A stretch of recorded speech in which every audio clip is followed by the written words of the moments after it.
Welcome to Conversations with Conscious Enterprises. I'm Roxana Rafetja, and I'm presenting to you the evolution of consciousness through business. In this very special episode, you'll be listening to our very first live event, which launched in partnership with One Hotels in November of 2018.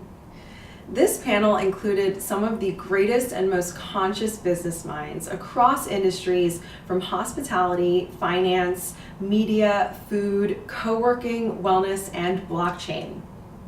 Each of these people get a great introduction at the event, so I'll skip doing that here. But each of these business leaders is packed full of so much wisdom and knowledge to share. If you'd like to learn more about any of them, we have one-on-one interviews with each of them on our website in podcast and video format, so please go check those out. We discuss a wide range on the theme of impact and introspection at this event, which I believe is a crucial concept that must be well understood to maximize business and leadership potential. I hope you enjoy this discussion, and please share it with anyone else you think might enjoy it as well. If you'd like to keep updated with us and find out about our next events, please follow Conscious Enterprises on Instagram, Facebook, and LinkedIn. And you can always find us in all the useful links and resources and subscribe to our mailing list at www.conscious.enterprises.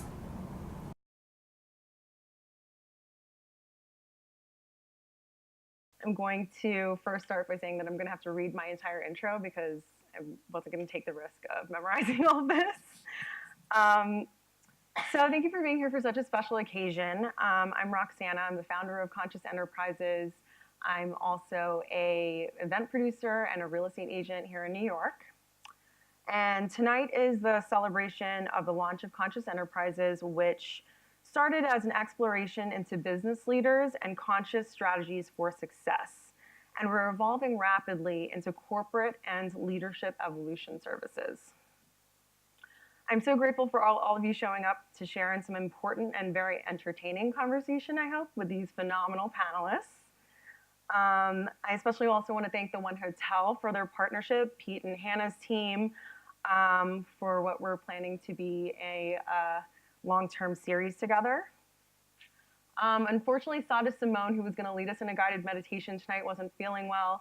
So we have Kira Michelle here who will do that in a minute. So in his place, we'll have Kira guide us through an opening meditation, and then following the panel, we will invite you to a mix and mingle and continue the conversation up on the One Hotel bar. So to kick things off, I just wanted to talk a little bit about Conscious Enterprises, and then we'll get moving into the program. If you're drawn here tonight, chances are that you are aware of a major shift in consciousness that is occurring. At Conscious Enterprises, we can't help but see the world and humanity right now amidst a major evolution. What's so exciting about this shift is that it's affecting everything. You see it in exponentially growing technological advancements, AI, money systems, sustainability, socially impactful business innovations, but you also see it as a deep dive into inner awareness. There's wellness, the mind-body connection, cognitive enhancement, biohacking, altered states of consciousness, and a new buzzy desire for human optimization. We're becoming a species more aware of ourselves than ever and how everything is connected and how everything affects us and each other. And so Conscious Enterprises has been born out of my own personal curiosities surrounding these topics and my eagerness to boost this evolution. I've always had an insatiable curiosity around business leaders, entrepreneurs, and CEOs, not just their successes, but their psychology.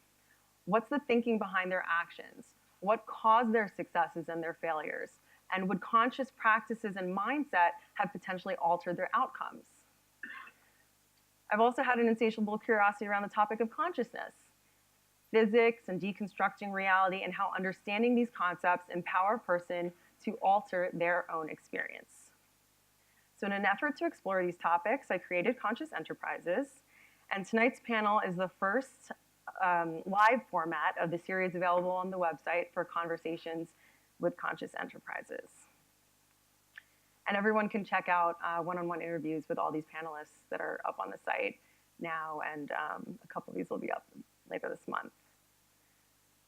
What makes a conscious enterprise is not just an awareness of the world it's serving, it's an awareness internally within the corporation and within the corporation's leadership.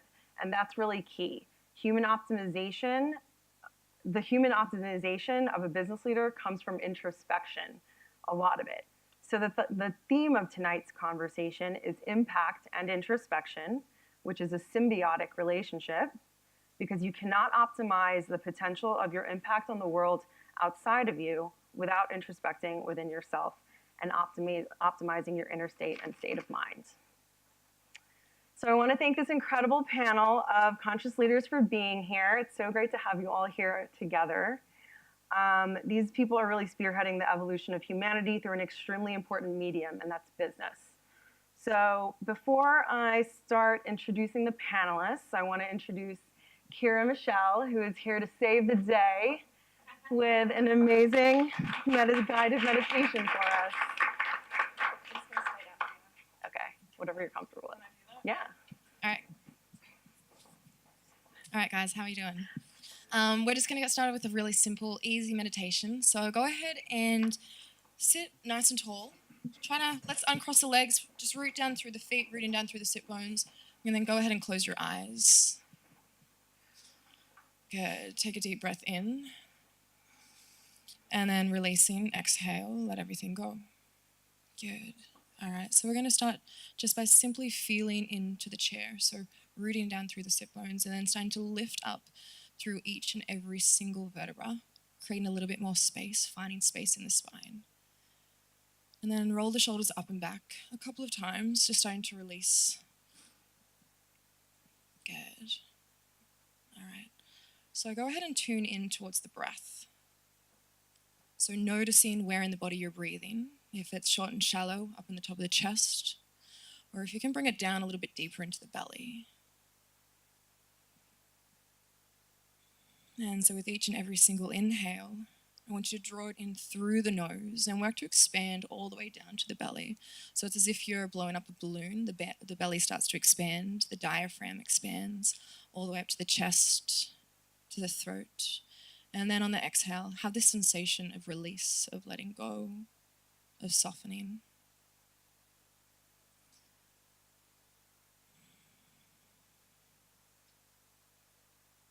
And so just continuing to follow on with the breath, noticing how just after a couple of deep, full breaths, of slowing, of stilling, how this sense of relaxation starts to come.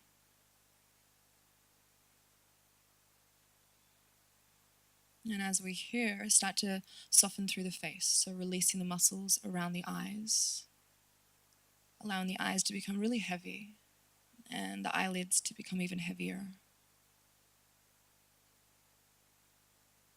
And then softening through the jaw, releasing, relaxing, noticing the areas that we tend to hold tension.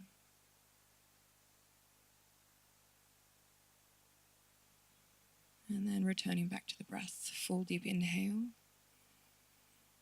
And with each exhale, have that sensation of softening, of sinking, of releasing.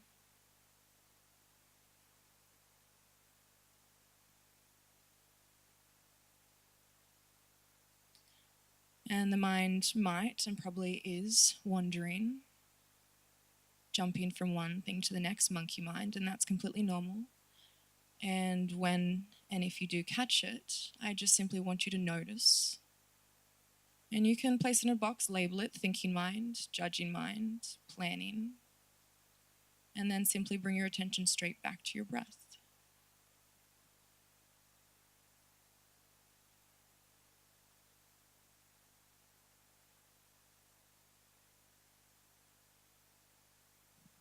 And we use the breath as an anchor point, as a place to return home to time and time again, because it's ever present and the mind will wander and thoughts will come up. And to bring yourself back into this conscious awareness, we simply return to something that is present. in this case being the breath. The belly expands on the inhale, and we soften, relax, release on the exhale.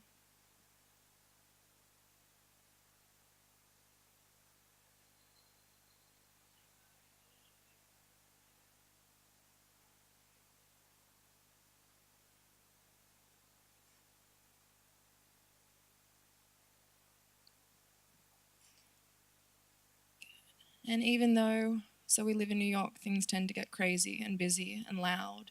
So even though there's a bunch of different things going on, different sounds, you notice the sounds, notice the things that come up, and then simply return back to the breath. Noticing any judgment, noticing any thoughts without holding on to them. Simply notice and then return back to your home base, to your breath, to your heart center, time and time again.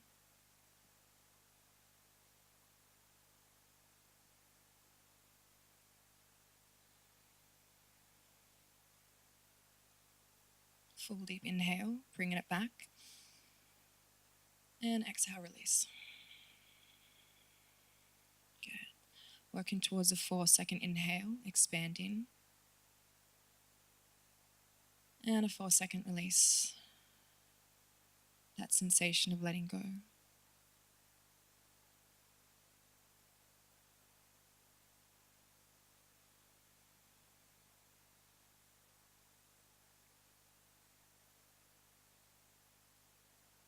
Returning back time and time again, knowing that the stillness is always present within, no matter what the chaos is externally. And you have access to it. It's not about learning it, it's about returning home to your knowledge, to your awareness.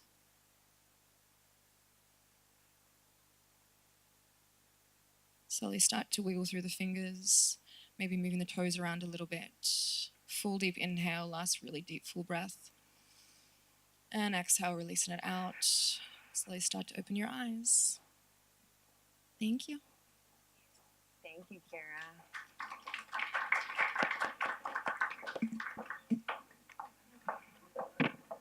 Thank you so much, Kara. That was awesome. I feel like I needed that before I got on the stage. Man. All right. Everybody feeling refreshed? I know, right? Okay. So we have 6 industries represented here tonight, 6 very conscious leaders. 6 very conscious leaders from these 6 sectors to discuss trends in business, consciousness, impact, and introspection. And I'm so excited to have you all together here tonight for this, so thank you. Starting with Hannah Bronfman to my right. She is the Corporate Director of Sustainability and Impact for One Hotels and Starwood Hospitality Hotels and Resorts. She is trained as an engineer and worked for green buildings companies for 10 years prior to joining Starwood. And she also teaches at Columbia University about green buildings and sustainability. Hey. Then we have Karan, who is the founder and CEO of Asgard Partners, and he can tell you a little bit more about that in a minute. He's also part of the Wall Street Journal CEO Council.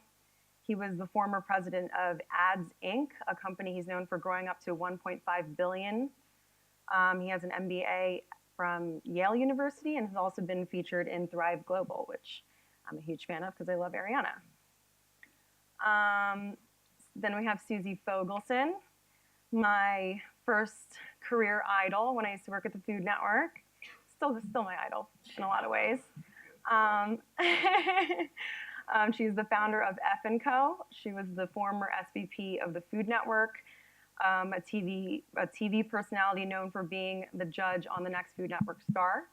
She's also a food trends expert and is just returning from what seems like a tour of speaking engagements on food trends across the country.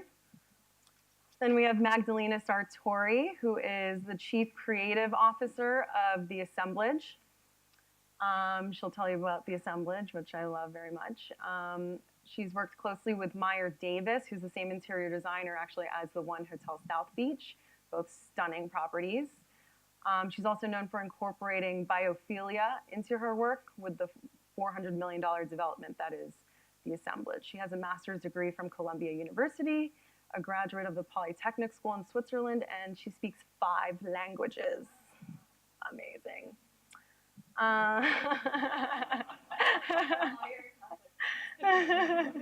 Yeah, she's a long one. Then we have Alan Polinsky, who is the founder of The Collective, which is located in the Bowery and has lots of vendors like the Alchemist Kitchen, which I'm sure a lot of you have been to. He is the co-founder of Juice Press, has formerly worked for New York City hedge funds. He was also a former tennis athlete with the Sports Academy. Then last but not least, we have Maya Vujinovic, founder and CEO of O Group. She is a former General Electric executive and best known for introducing blockchain to General Electric. She has lived internationally in 14 countries and speaks internationally about blockchain. Most notably to me, she was invited by Peter Diamandis recently to speak at Abundance 360, which is really huge.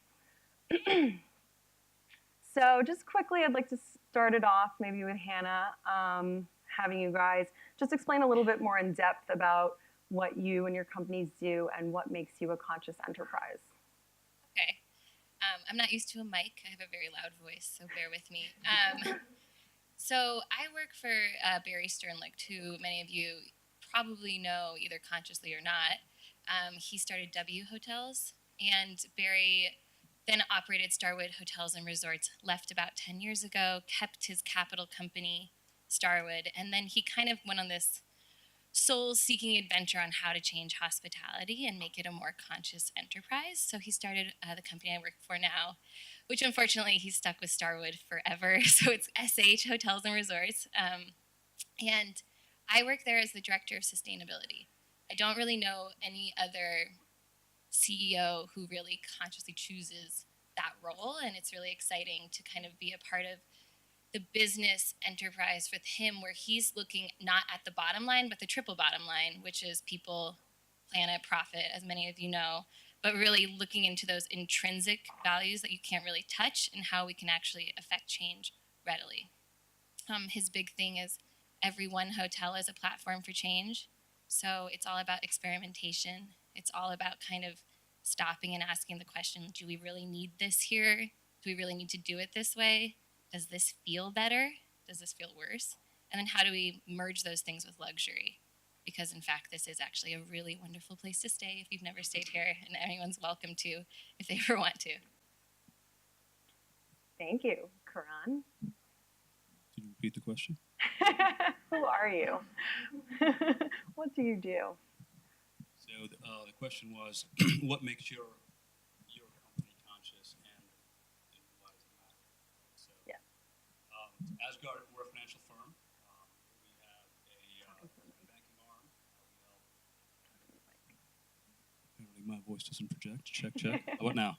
Yes. So Asgard's a financial firm. We have an investment banking arm that helps companies. I'll get to kind of what's purposeful about it. That are kind of smaller in size, lower middle market businesses. And then we have a private equity arm where we make direct investments into companies. What makes us conscious, frankly, starts with an intention. So, when we launched our firm a couple of years ago, the team that came together, we had a very, very specific intention. So all of us were finance guys. I spent some time on Wall Street. I left that to go run a couple of companies, and I think it was a collective of folks who got to a place in their life where, it's a personal journey, but there just wasn't a whole lot of meaning to all the things you were doing, and you've kind of had some successes, and you say, okay, is this it? Like something is missing because all the things I thought when I got them I would be in this place of complete contentment weren't there. So I did a personal inventory, used the word introspection. It was on my 37th birthday, I suppose, and it was just a realization that maybe there's more to it. And then I had a couple of health things, which just exacerbated the circumstance and kind of got me to that place a little bit faster. And I just realized that for me, we all have a platform, whether or not we know it, right? I I can't sing, I can't dance, I can't write. The only freaking thing I know how to do is look at companies and build companies. So I made a choice that day that my platform was going to be business, but I wanted to do it in a very conscious way, and I wanted to do it in a way that I got some intrinsic joy and peace and bliss from being able to wake up every morning and do something that I really enjoy. And that was quite a shift. So that was the precept of how this kind of idea came together, and I was very fortunate to enroll some of my closest friends. Two of them are sitting right here, partners in the firm, Christian and Robert. Hi. And I guess I just became an evangelist, right? I was just like, dude, I had this epiphany. There's more to life than just chasing money. You guys gotta come join me. It's awesome over here. So I made them both quit their big jobs, and I roped them in along with a few other friends, and we started our firm. And what makes us conscious besides the intention is that we are very, very, very mindful about who we do business with, right? So we will engage in our investment banking side with companies that are fairly small, that frankly probably couldn't afford us at the stage they're in, but they have a real purpose. We can really get behind the entrepreneur and the intention and the ethos of that entrepreneur of how he wants to impact the world. Not in a place of some grandiose design, but how they're choosing to show up in the world. And the same thing on our investment side. We have a pretty straightforward three-pronged investment philosophy. And the very first one is, we invest in companies that are purposeful, right? And then we have our ethos about they have to be, we've got to have an operational plan for them. And we can go more into depth in this in a little bit. Cue. Thank you. That was your. Okay. I have my own. My own miggity mic. My name is Susie Fogelson. As Roxanne said, we worked at Food Network together, where I met this rare flower who was always so curious, so enthusiastic, so excited to learn and be connected to what we were doing. Thank you. Totally outside of her job description, if you will. So then it's a winner. So I'm really, really proud and pleased that you're following your passion like this. Thank you. Simply put, I'm not sure I'm a conscious enterprise. I'm a conscious person, and I try to run business by doing the right thing. And that is very similar to what my partner just said, that it's about finding the companies that might not be able to afford you, might not necessarily be within your business model, but are doing something that propels positivity forward in business or in life. And we latch onto them and we try to help them with what we do. We try to help brands navigate food culture. That's my background, obviously, coming from Food Network. So it's looking at the food-connected consumer and what's happening in food culture and helping brands find relevance. And so, by example, we work with some small companies that are emerging brands that need a CMO but can't afford a CMO. And we try to act as that and help them not only create an idea that appeals to two people, but that can scale. And so I think I think being conscious is many, many things, but I guess one specific example of that is working with companies that are going to change the world and helping them get on a bigger stage to do that. Is this working? Yeah. What makes the assemblage conscious? First, what is the assemblage? Okay. I guess that's going to respond to the question. So the assemblage, it's a space, a container for people to experience higher frequencies of living and working in the city. And the initial intention was to deconstruct the loop of isolation in New York City, where people wake up, go to work, go back home, or go somewhere to a restaurant or bar, and just create a space that offers a different experience of our life here in the city. So we have two buildings in New York. The third one is under construction. And we have workspaces, we have living spaces, we have 80 one-bedroom apartments, and then we have social spaces. And there you can have breakfast and lunch with other people. So we serve food communally, so we eat together, we have meditation in the space 3 times a day. Every night we have talks from the community to the community, so every person there is doing something amazing of impact in the world, and so they share what they do, so you can actually learn what everyone's doing, but also maybe create synergies with other people that may have a piece of the puzzle that you don't have. So really, it's about experiencing a different type of life in the city. And so, yeah, what makes it conscious is just creating a space to experience consciousness, and to collectively raise consciousness for all of us.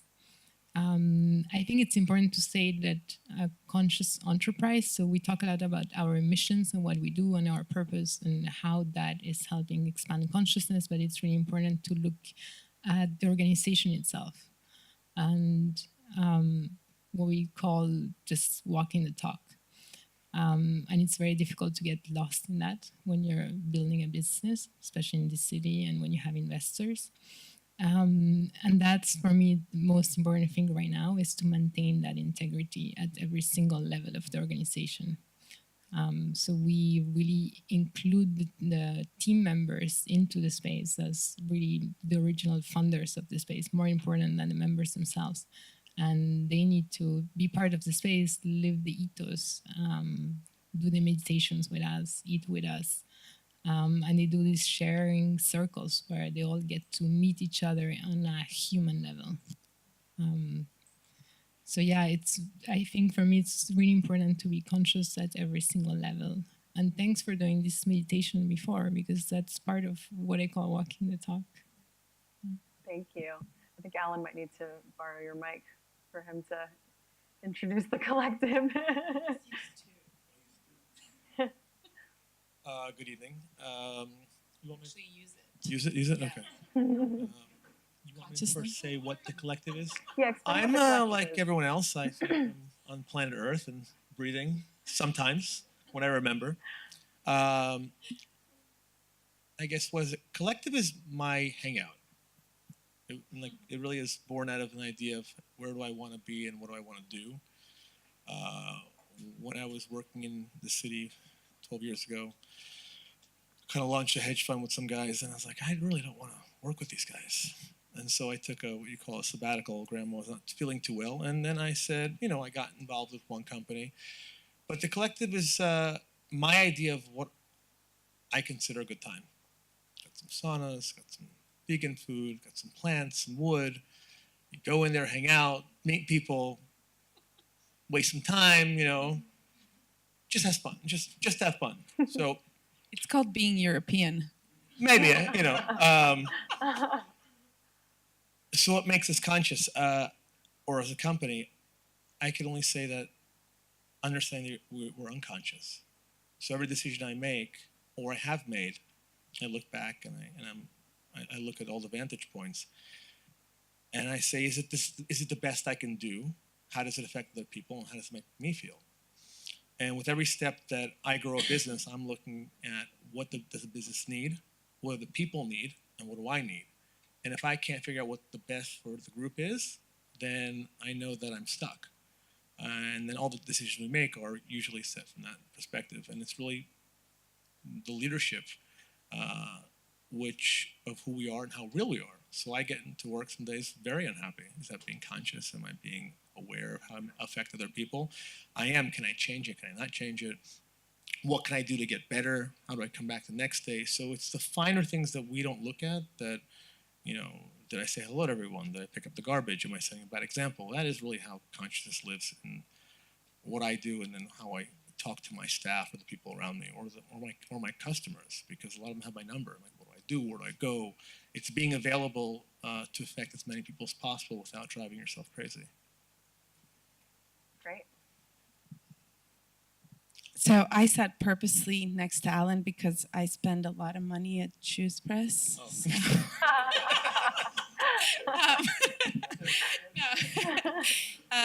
It's a pleasure to be here. I couldn't agree with you more, Susie. She's a gem. I met her 3 years ago, Roxana, and if you guys don't know her personally, she's just a joy to know, really, truly. Thank you. So it's an honor to be here, and my name is Maya. I think, most of you replied because you probably feel very similar to what everybody said, and I don't need to repeat what these humans have said. We're all there in some shape or form, or we're trying. But I think what I might talk about is something that definitely has awakened me as an individual and kept me there every step of the way. I was a refugee as a child, and I was blown up by a grenade at the age of 13. And I was the only conscious one. And so when I talk about consciousness, it's a very deep, deep meaning for me.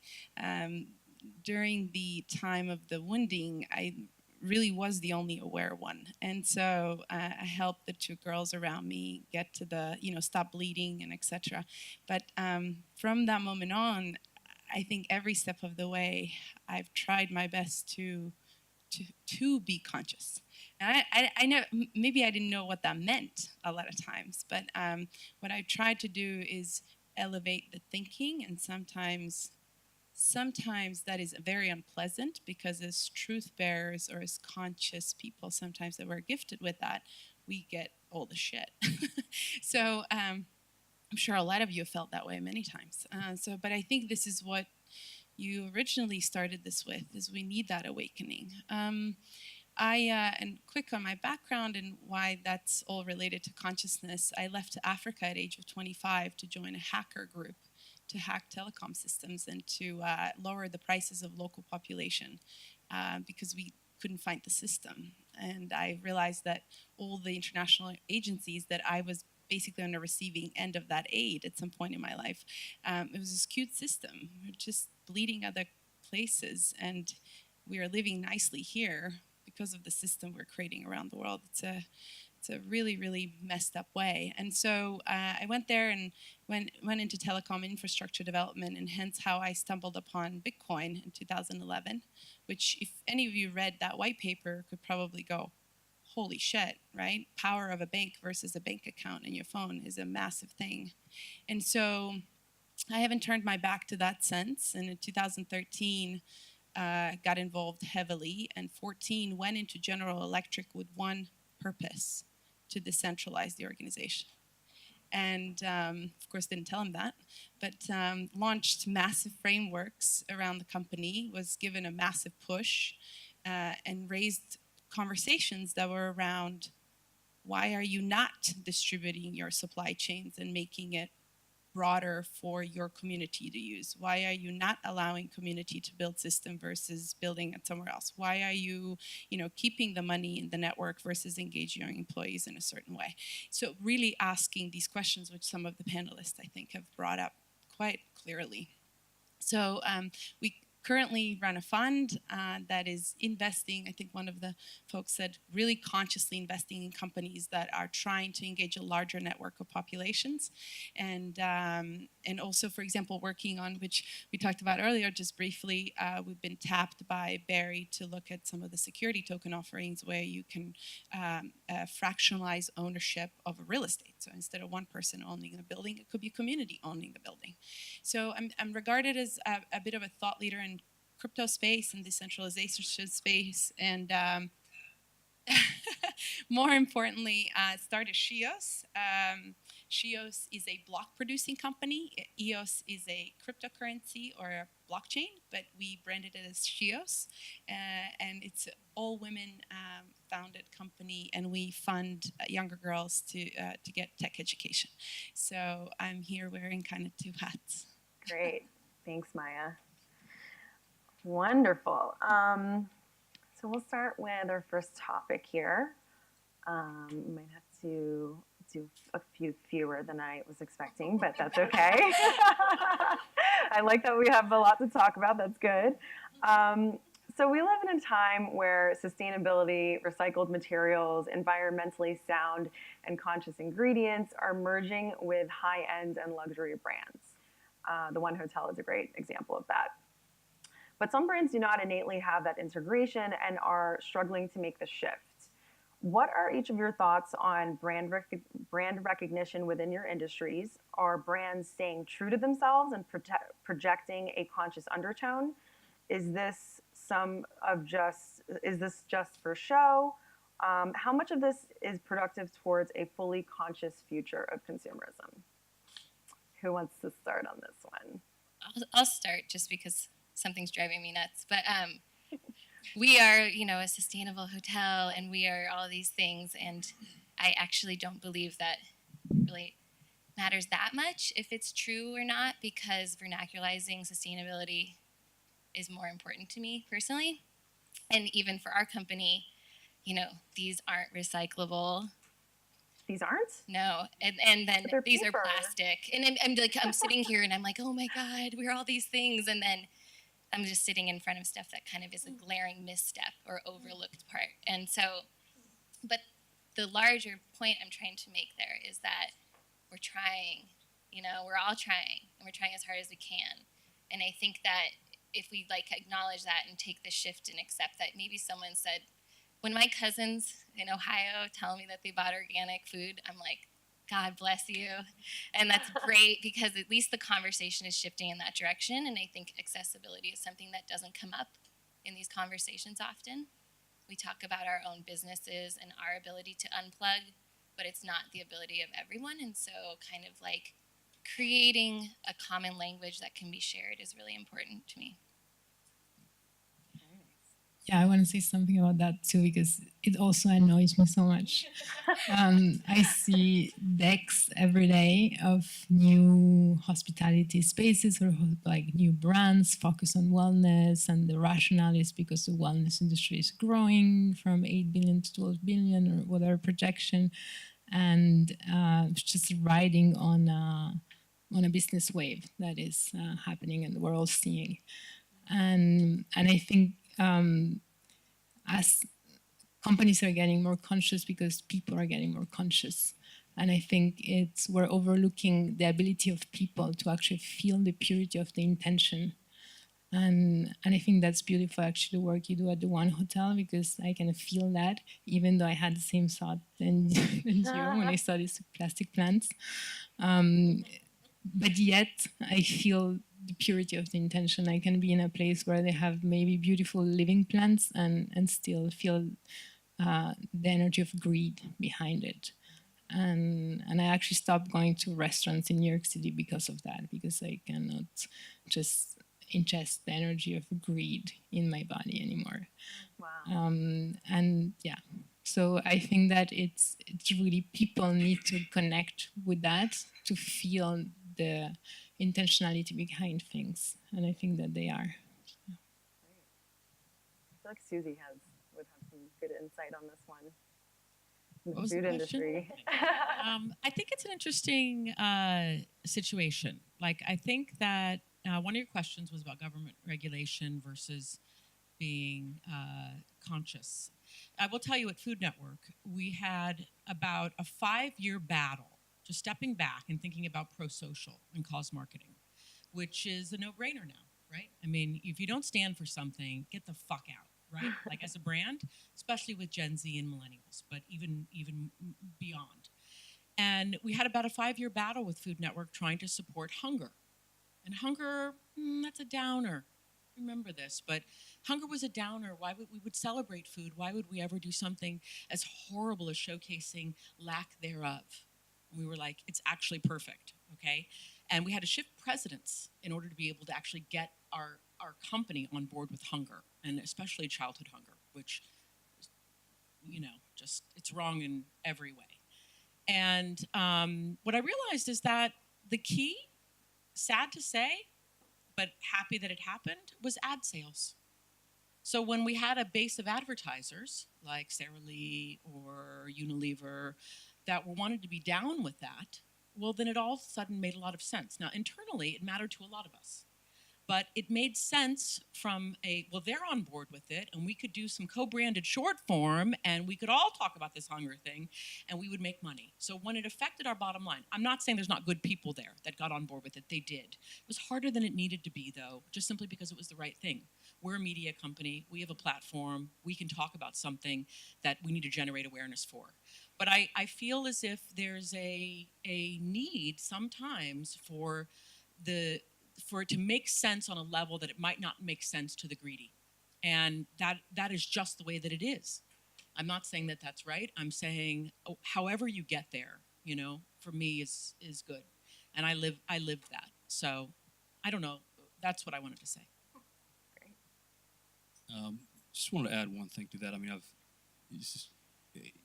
so much of what I'm hearing just resonates, and I think one thing that we have to be mindful of, in our line of work, I think it's true for most, is there's this view that you have to make a business case for purpose.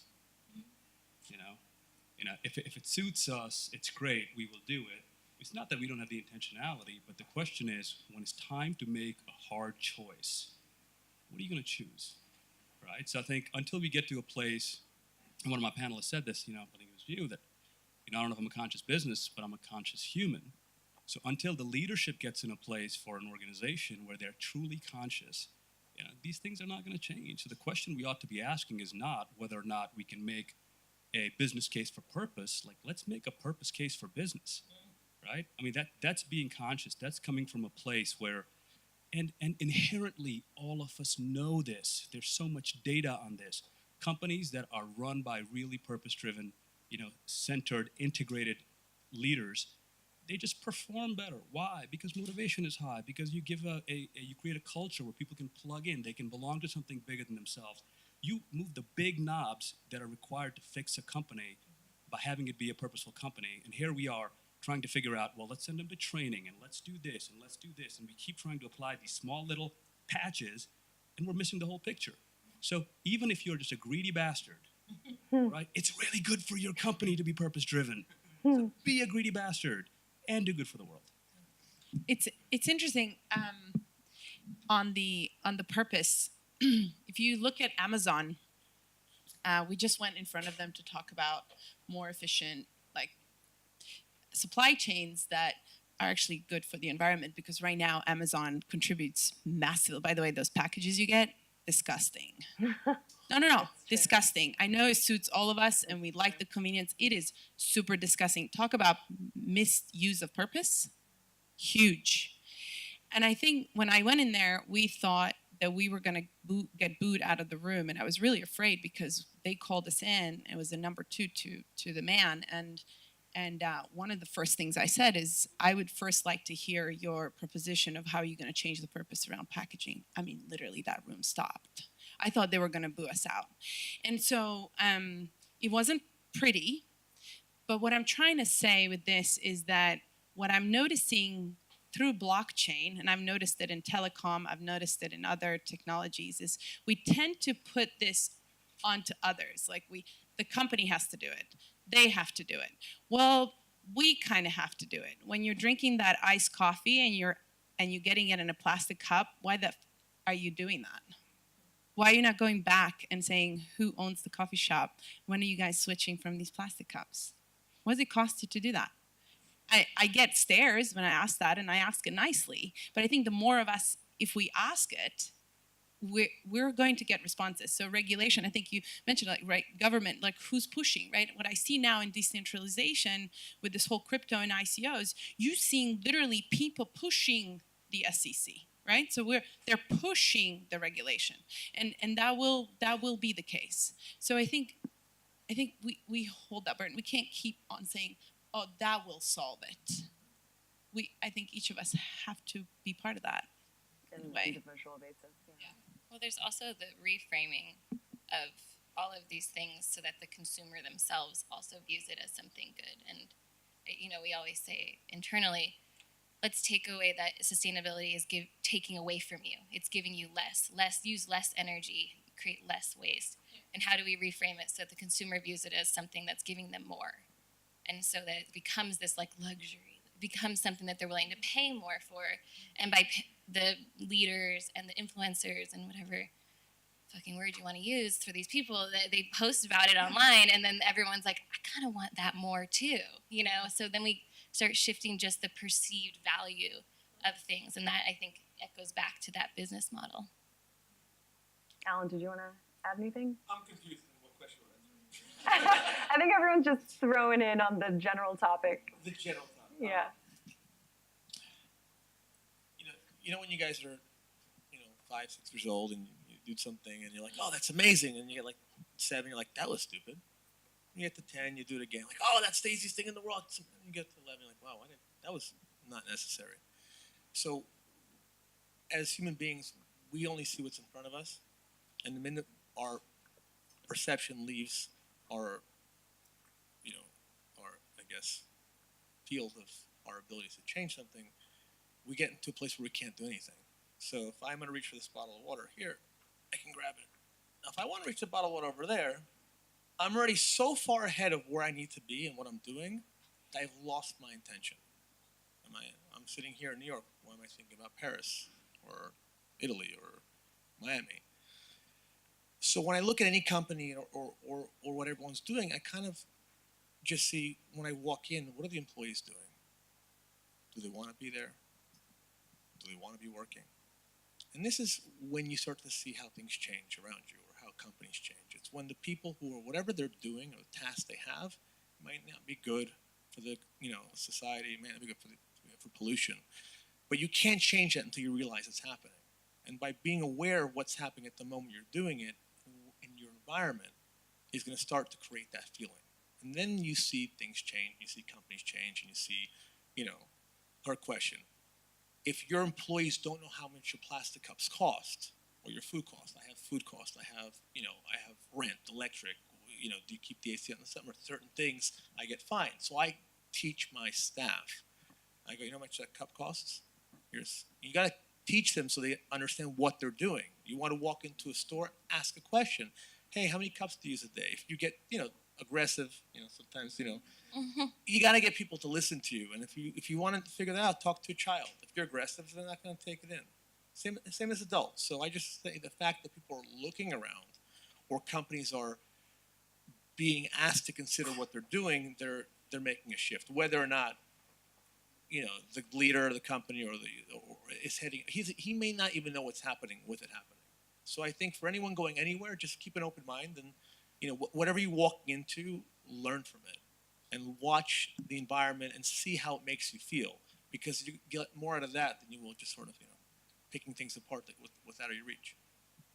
Great. Can I just say one thing? Yeah. I was just involved in a panel that was focused on Gen Z and millennials. That's why I'm kind of referencing it. But half the country is under 30, right?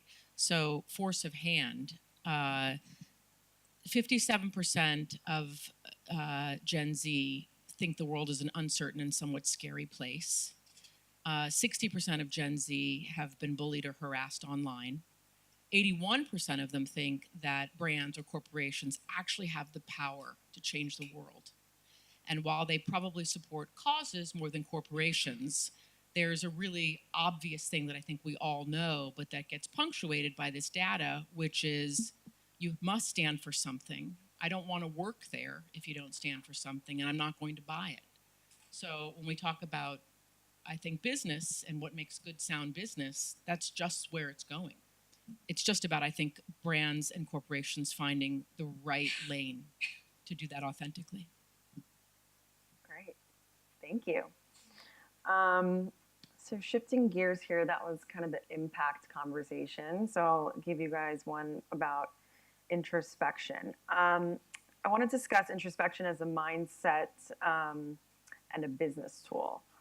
What are some techniques individually and on a corporate level that your business or others you recognize within your own industries are doing to improve themselves from the inside out? Who'd like to be in?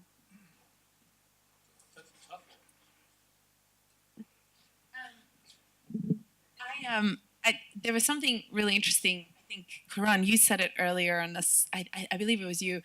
At GE, it was tough to get that right. I struggled with this whole efficiency thing, creating more efficiency, efficiency, to a point where I said, why are we trying to just chase this efficiency? And the answer back in the room with the executives was, if we don't do it, somebody else will do it. So then we're going to lose the market share. That was the answer. Which everybody's at this race, right? Every brand, and I'm sure you see that, and through Assemblage, right? Other maybe houses coming on and whatever. It's always a race, right? How do you get that market share? But then how do you practice the consciousness and evolution of employees and everything everybody's mentioning, right? But you still making money, if that's important to you, right? Or is that even a question to ask? I don't know. But in the system that we currently have, where public companies are linked to quarterly reportings, there is very little consciousness, because it's all about that bottom line.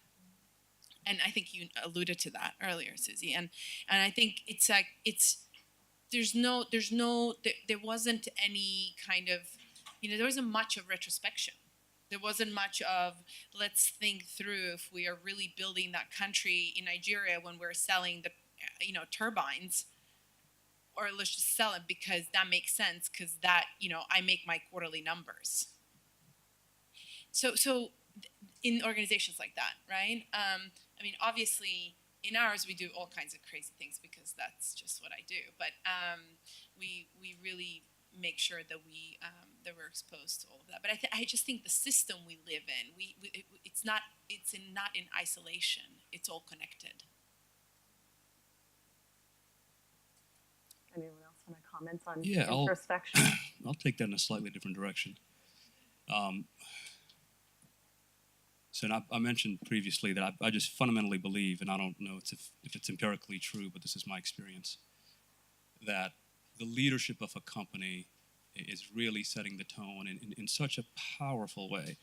And it's not necessarily, what's in the handbooks, and it's not even necessarily, what they put in the KPIs, is these unconscious behaviors that are happening in a business at all times. So I believe that. So if I believe that's true, then for the companies that we invest in, or even running our own firm, what we've decided to do is, make sure that we actually have some kind of I don't want to call it a process, but we're being mindful about being conscious. So introspection as a tool is something that is, I hate to use the word prerequisite, because all my partners, everybody came in because this is what they signed up for, is we will make time to be introspective, right? What does that mean? That means, you ought to have a meditation practice. You ought to go in silence every once in a while. You ought to be, all the things that don't sound that cool, but I just fundamentally believe, what is consciousness? You ask the scientists and they'll tell you consciousness came from matter, right? So how does something that's inert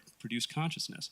And then you ask the mystics and they'll tell you consciousness created matter, right? So you pick what you want to believe. I choose to believe that this entire planet that we live in was created from consciousness. We are all conscious.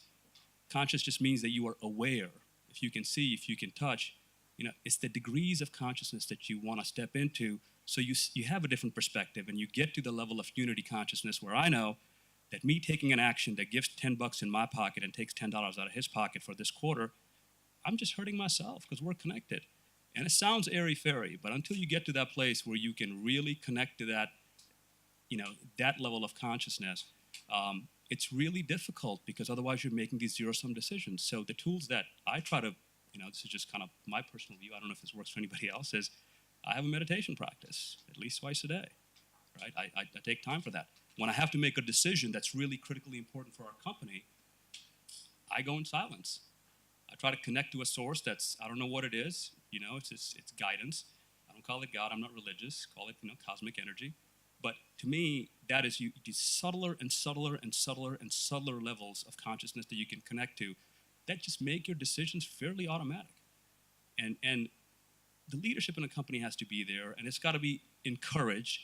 If somebody comes to us and is like, I'm going to take a couple hours to go meditate, it's like, dude, awesome, get a gold star, So I think you have to have understanding of what consciousness is, and then you have to say, if it's important to you, what am I doing in a very pragmatic, practical level to enforce that? Horrible choice of words. To enable that in your company. And so, we have a bunch of finance guys sitting around here. We have debates and discussions about spirituality and consciousness and what it is. We do readings about, things that are quote unquote mystical in nature, some of the deep, deep traditions in yoga. And we try to figure out, how can you incorporate that kind of a wisdom into this kind of we're all good with numbers. We built a career on it. And realize that there's a lot more to it than just that. And so if we use the same approach, the linear thinking mind approach to consciousness, we're starting in a box already, and it's not going to work. So expand your horizons, tap into some of the wisdom traditions, and if consciousness is something you're really after, it's an inside job. You're not going to find it in an experiment out here. You're going to experience it in here. So do whatever you need to do to get to that place where you experience it. Because once you do, you'll know. We're all one. We're all come from the same place. Don't you think, though, what do you mean by that, though? Do you feel like you get to a kinder place? Do you feel like you get to a smarter place, a clearer place? Like you go to the source to bring out what? in you? For me, it's compassion. For me, what comes out is this knowing and it's this compassion that, you know, I am my brother's keeper. And I'm not a socialist. I'm a complete capitalist. Let's start there, right? But doing that, I think I said earlier, intention matters. Intention has power within it. And somebody else mentioned, you know, when you walk into a place, you can sense the intention of that place, right? So yeah, this is getting a little bit on the spiritual level, but that's what we're here to talk about, right? Consciousness is a pretty spiritual concept. And so for me, it comes from a place of compassion, it comes from a place of knowing, and it comes from a place that the decisions that I make, they have this butterfly effect. And I am responsible for what happens down the line, five clicks down. You know, so if you come from that place, you automatically, your decision making is going to be different. And now balancing that in a capitalistic society, I mean, we don't have a private equity firm. Imagine having this conversation with our investors, right? We have it. And most people say, you guys are crazy. We're not, you're not for us. It's like, good. Well, you're not for us either. You know, we'll find investors that truly believe this and want to help propagate this kind of a world where you can be a capitalist, you can create wealth, you can do the things that are necessary for you, you know, whatever your ego at that point in time needs. But do it in a way where you're not just annihilating, you know, everything else around you. It doesn't need to be that way. Great. I feel like you're going to have a nice alternative I was kind of struggling figuring out how I fit in on this panel before. And what you just said really, like, I think tapped into it for me, which is great. It's that, like, recognition of history. And for me, it's the recognition of that we're animals. We're not humans. We're actually animals. We're just a subset of them. And we can't ignore that we've co-evolved with nature for 200,000 years. And so for me, consciousness is taking that step into that realm, going back, turning these lights off, breathing in this fresh air, just recognizing those things. And I have a lot of friends with severe levels of anxiety, some of them in this room. And I won't point any. And, you know, I always remind them that we were once animals who were on, you know, a high desert, a low desert, a valley, and we heard something scary like a storm happen. And our anxiety chemicals rose, and then we went and hid under a tree, and our anti-anxiety chemicals combated those, and that was it. And now we're dealing with your retirement plan. I might die of a heart attack. When we were sitting up here, I was like, am I going to have vertigo? And I was like, oh, no, I'm just scared of public speaking. Like, these are the things that we're dealing with now. And so for consciousness, for me, is kind of this recognition that there is a biological history that we have to tap into. And when we were chatting before this, I was like, well, I love to run. And then I was thinking about why I love to run. And it's because I can feel my heart beat. I can feel the ground. I can feel my body working as a full system. And it's not to lose weight, because God knows I'm not winning that battle. But, like, I am winning the battle of bringing myself back to what my body is supposed to do in this universe. And how do you use that kind of introspection in a business world? Well, I'm going to sound like my mother. I wish she was here because she's a little working class general.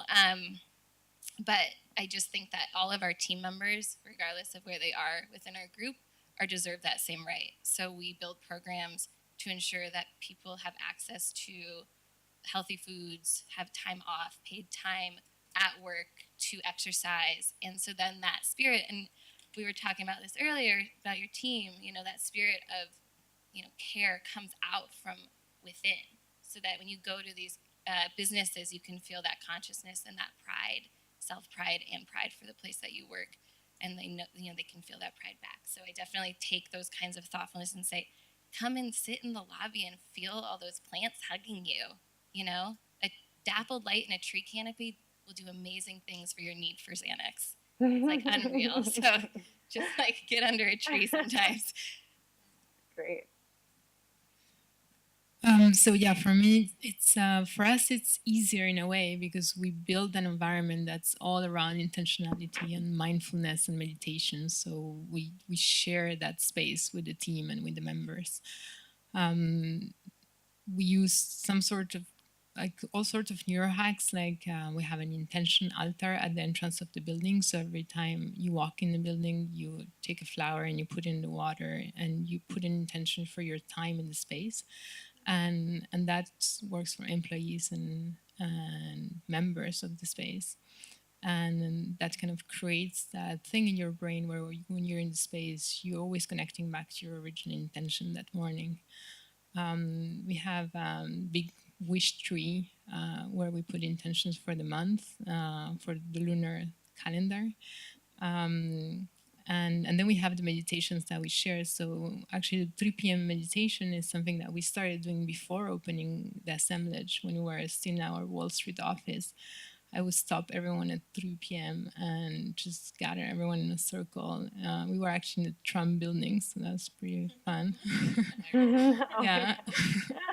And I would, yeah, maybe that's why we needed it. And yeah, and for me, 3 p.m. is something that we brought into, now it's actually in the 2 buildings, in the hotel and the co-working space. 3 p.m. meditation is the most important one for me because that's when your productivity levels like really go down, and that's when you actually go for the sugar or the coffee or something that's going to take you even lower into your energy levels. It's going to bump you up and then take you down. So that's when you need to stop and just recenter and regather and just go back with higher intentions. For us, obviously, meditation is really important. We share that with the team and with everyone. A lot of the people that are working with us in our buildings, we have 40 people in the first building and 100 in the second one in the hotel. A lot of those people never had any exposure to meditation before joining us. And now they all do it. They meet every week in a circle with their managers and they meditate, they share, they play instruments. They just really connect on a human level. Something else that we do is before opening the buildings, we take everyone up to our property upstate. We have a retreat place in Bedellwoods, and we just share walks in the forest and the river. And that's before anyone knows who everyone else is and what their positions are. So I created bonds with people in the building that, maybe in the kitchen or in the front desk, and just like human connections, because we're just all the same, really. We're just humans trying to live in this crazy planet. And the other thing that's important for us is to share the vision with everyone. I don't really believe in leadership, and it's a word that really bothers me. I think that there's a lot of shared dreams in humanity and a lot of shared visions. So I definitely don't take ownership for the vision of the space. And a lot of people actually walk in the building and say, I had a dream of a place like this. And it's been beautiful confirmation of for really just tapping into something that's really universal and collective. And so no one's there implementing our vision. Everyone's there because they had a vision like that and they just joined, and they're actually fulfilling their own mission by being there. So yeah, creating, and that actually creates a cohesion field in the space that is extremely important, because it's what's the foundation for all the other companies to come in and thrive from there. And I always say that space is just 50% physicality and 50% the energy that people bring into the building. So if you have people coming in every day into the building to work, they're going to create a space in a way. And especially in our hotel where we have people sleeping there and spending cycles of 24 hours, just having the team be the holders of the space, in a way, space holders. Especially we're in Wall Street, so we actually need that protection and energy from what's going on down there. Great. What about Susie or Alan? Anything on introspection? I've said a lot, so I'm gonna. I think everyone has to find a place of, this very smart man. I've been lucky to be around really, really well-rounded people spiritually. So one of the friends of mine, dear friend of mine, who's much older, does a lot of corporate training. He's an actual acting coach. And he gets everyone in a room, and then he says, okay, write down what this word means to you. And you sit in a room, and it's a word that we all think we know, which we know the definition of. And you get 20 different answers. So we have a word that we feel that we've heard since we're children, that we know, but we all relate to it differently. And so he says there is no wrong definition to a word. So I look back and I figure out, well, what's important to us and how are we in our most, I guess, adaptive state? And that's when we're kids. So if you look at a child and you want to have some introspection, they don't need what we need as adults. They need less clothes, less food, less things to define who they are. And they're able to communicate in a way that even adults can. So when I looked at how I was going to build my next business, part of me building my space was, the intention was to find out where would a kid want to hang out and what would make a child feel comfortable. And if we can look back and we look at ourselves as children, we'll probably get a better idea of how to get along and then how to create more awareness and consciousness through what we do. Because kids are really the vessels to our intellect, and you just watch how they learn and what they feel. If you're angry, they're angry. If you're happy, they're happy. Not from words, just from emotions. So that was a big part of always looking back as a child, because if you look at any religion and you look at any spiritual path, you know, you basically are born clean, you get dirty, and you got to become clean again. And it's how do you take off all those things, who you are and what you bought, and in your name and your career and your bachelor degrees, and what does it mean? Does it define you? Because when kids are small, no matter what race, religion, color they are, they all get along. So that's kind of what I apply when in introspection. Great. Susie, did you answer this one? Did you want to? I think everybody's had such compelling and cool things to say. I don't know if I have anything equally as cool, but I guess I feel like we're a small company. I came from a big company. We're a small company, and it's not for me, it's not a time of day. It's not a particular practice. It's a mindset and a way of life. So how I am at work is the same as I am with my kids at home and with, you know, people that I interact with. I have shitty days and act like a complete jerk and, you know, and then regret it and try to remember. But I think that's really the key to what a lot of these people are. They live this way and they practice this because it's what they believe. And they don't want to work anywhere or run a company that doesn't run like this. And I think that's really hopeful and positive to hear about. Great. Equally cool answer. So we're running a little bit over, so shocking with this group, never. We stay to our 1 or 2 minutes. So I think we'll open it up. Jesse, do you want to be a mic runner for Q&A? Does anyone? Oh, you're there. Never mind. We don't need you, Jesse. You're good. We're good. Does anyone have any questions they would like to ask? We got one over here.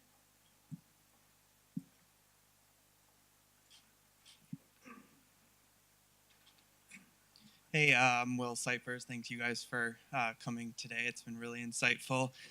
My question is, I work in the marketing and advertising field.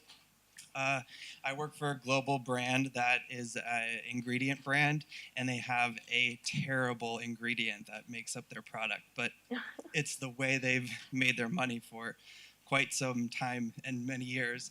How do you get a brand to start thinking about sustainability when so that it's not just like we're going to be sustainable in 2025? Like, how do you bring that conversation further and further to the future? So I just would like to get your guys' insight on something like that. Question for you: Are they your client? Are you afraid to lose them as a client? Are they? You know, no, I know, but they're my client. Yeah, they're my client. I mean, there's a bigger picture thing with not being able to really relate to them, but that's my current client right now. And I mean, could you live without them? Could I live without them? I'm sure I could move on to another piece of business. I'm a part of a bigger organization, so that's kind of my position at the moment. You can make decisions. You can only control what's in your reach. So your choice, what you make to work with a client concerned, you can tell them stand by, and then it's going to come down to can you economically afford them to have this client? And if you can, the answer is you get rid of them. But I think there's also a way of looking at problems as challenges, and turning it around as that's an opportunity to actually bring consciousness to something.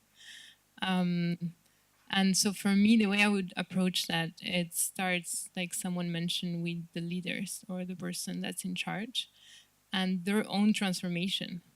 So if you can guide that person to go inside and look inside and transform himself, that's how you can impact it. And sometimes it's not about the brand, it's about the people that are making the decision. I couldn't agree with that more. I've done it at GE or other places where literally it was that. I couldn't agree with that more. It was whoever your superior is or partner or whoever you work with is to awaken that person and stick your neck out. And this is what I said earlier. We all own that responsibility to each other because we have got to do that.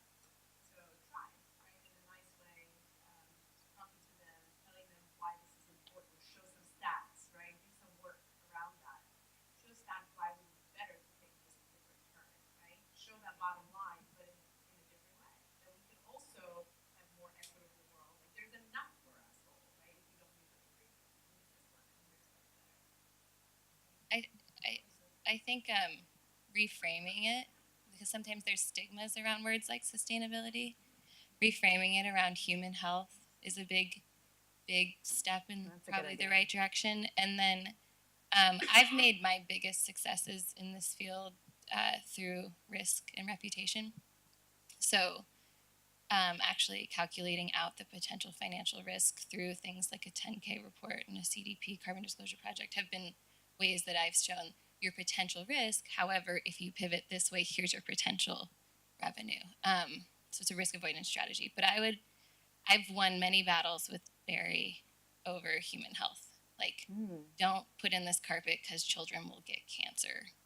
Like, that's kind of where I go. We regulated lead in 1970, and congratulations, Newark, New Jersey. Please don't drink the water. It's still 50 years later, and we're drinking lead water. So human health is selfish, and it's a way easier conversation to be had than sustainability. Although part of the puzzle, yeah, or is it MSG? Is the question? Is it MSG? Yeah. Polyfluorocarbons? Oh man, we're all dying. Everyone has breast cancer, men too. March tomorrow, and I was just I think everything she just said plus, and then say if you don't do it, yeah, you're right. Probably awakened consciousness is the top plus, saying that, guess what? You're going to be sued if this doesn't happen. Well, they're seeing a lot of their partners obviously with the same sustainability efforts, and they're not going to be able to work with them. So I wish that wasn't the reason why they were trying to pull up that conversation, but I think every win's a win. Yeah. Thank you very much. Yeah, thank you. Great.